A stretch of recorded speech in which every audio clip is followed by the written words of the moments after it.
ไข้อยู่ปลูกกินยาโบเศร้านะปลาไว้ซื่อๆมีอยู่ยาบุกินโบเศร้ามีธรรมะคือกันหู้อยู่ไปตรงใดบ่แม่นว่าสอนหรือว่าเขาได้ยินได้ฟังในสิ่งต่างๆที่เป็นธรรมะถ้าเขาบอกว่าปั๊บใส่กระปุกเกิดประโยชน์อันนี้ลักษณะ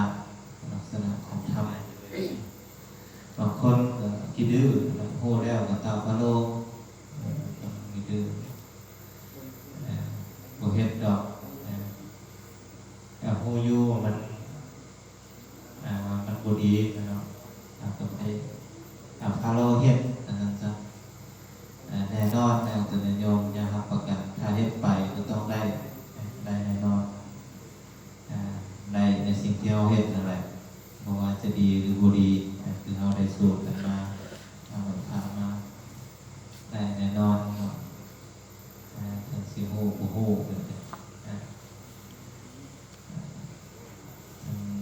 อยากเป็นกรรมเล็กๆน้อยๆต้องตอบสนอง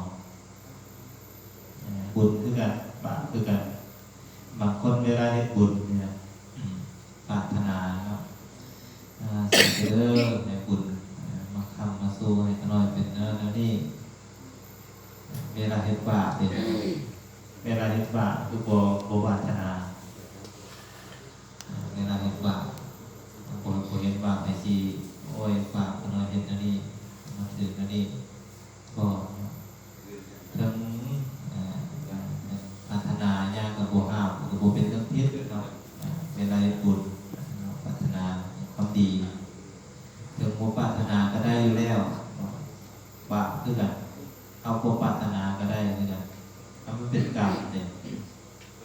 เราต้องเข้าใจแล้วนะได้ทั้งสองคนกับผสมประสานได้บาปครึ่งหนึ่งบุญครึ่งหนึ่ง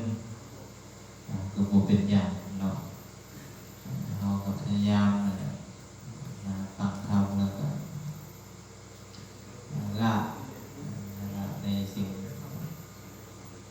ที่มันเป็นนักเราโหแล้วนักเกินไปจะหักไหวเราก็บ่เฮ็ดเนาะตึงโยนะฝากไว้สำนักแบบนี้เอาต่อไปคารวะพอ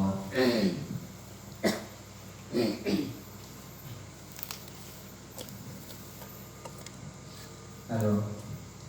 เอาบอกใครละวะดอกหัวลงเด้อกายเยนะวาจายาวาเจตัสสวาพุทเทภูกามังภะคะตังมะนะนังพุทโธปฏิคันนะตุอาจายตังกาลันตะเลสังวาลิตุงวาพุทเทกายเยนะวาจายาวาเจสัสสวาธัมเมกุกัมมังนะคะตังมะนะยันธัมโมปฏิคันนะตุอาจายตังกาลันตะเลสังวาลิตุงวะธัมมีกายเยนะวาจายาวาเจตัสสวา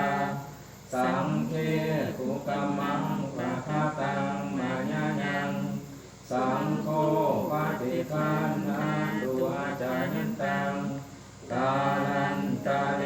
สังวาลิตุงวะสังคี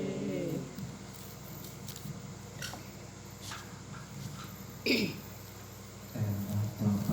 เดี๋ยวเราจะน้ำปานะน้ำเป๊ปซี่น้ำโค้กนี่มันไรก่อนมาถวายไม่ออกคำบูไม่ออกบูแล้วก็น้ำดื่มด้วย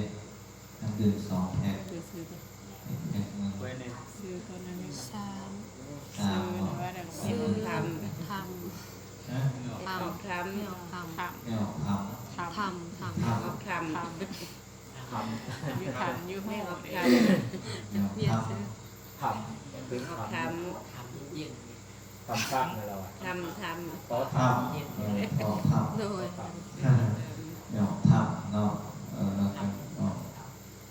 ออกคำปูเนาะถวายน้ำสาธุบุญเป็นกุศลเด้อทานน้ำให้ได้เป็นเศรษฐีทานกล้วยทานปีให้ได้เป็นพระเจ้าทานข้าวทานของก็ได้ด้วยเงินด้วยทองมีอายุวันนะสุขภาระสุขกายสุขใจแล้วก็ด้วยปัจจัยไสยธาตุทั้งหลายเรานี่ตุนยโยมมาบูชาธรรมก็เป็นบุญเป็นกุศลกับทุกตนทุกคน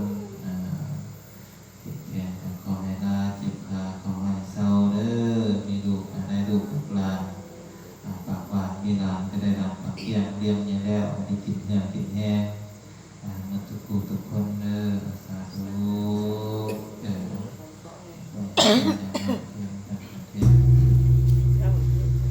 อิสิตังวัสิตังตุมหังคิปะเมวะสเมสตุสัพเพปุเรนตุสังกปาจันโทปนารโสยะธามณิโสติราโสยะธาสัพเพติโยวิวัชชันตุสัพพะโรโควินาศตุมาเตภวันวันตรายโยเอคายุโกภวะวิวาทนาสิริสเนจังมุทาปัจจายโนจัตตารโอวัฏันติอายุวันโนสุขังภาลังยัญจะพุทธกินนาทินนาสังฆเมสุปริทิตาธิกาลตังสัทธานาสุอุปกัปปติโสยติธัมโมจะอายังนิทัสสิโตเปตานาปุสาจักกตังจะภิกขุนามานุปาทินังอุเรปุญญังปัสสุตังอนาภากันติ ำสาธุสาธุเมตตังวาลังปฏิปันหามาสุติยังสีตาสียังสีเมตตังวาลังปฏิปันหามาอันทธานิมะยังปังเตอาภุสามาปะหุกิจจะมะยังปะหุกรานิยัง ยัสสะธาตุมิกรังมัญญธา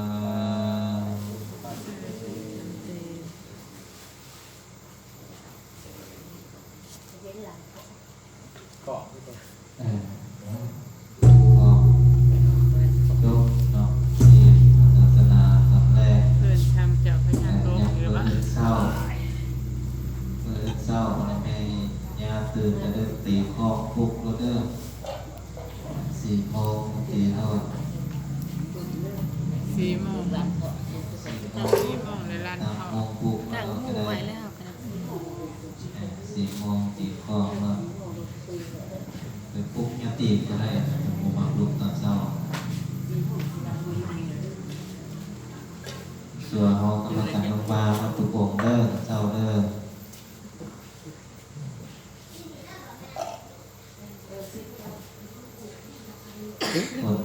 ฝนก็สิโบตกเนาะยับเข้ามานอนทางกลางก็ได้ได้ฝนพระใช่ไหมออกยานอนทางขอบ เศร้าหรือเปล่า ฟ้าเป็นไอ ฮะ นอนเถาตกนอนอยู่ตลาดคนตกแง่คนชอบสังก่อนเป็นวัดหรือก็บอกคนตรงแง่ข้าวบ้านนอนหาอายคนเนาะ เป็นวัดกระยาอันนี้จะเป็นโควิด เป็นวัดไข้ก็โควิดอยู่นะ มันเป็นโควิดเข้ามาปุ๊บ เมื่อไรเนาะขาวสีขาว คอยอยู่ใกล้ผู้คอยบริไฟน้ำนั้น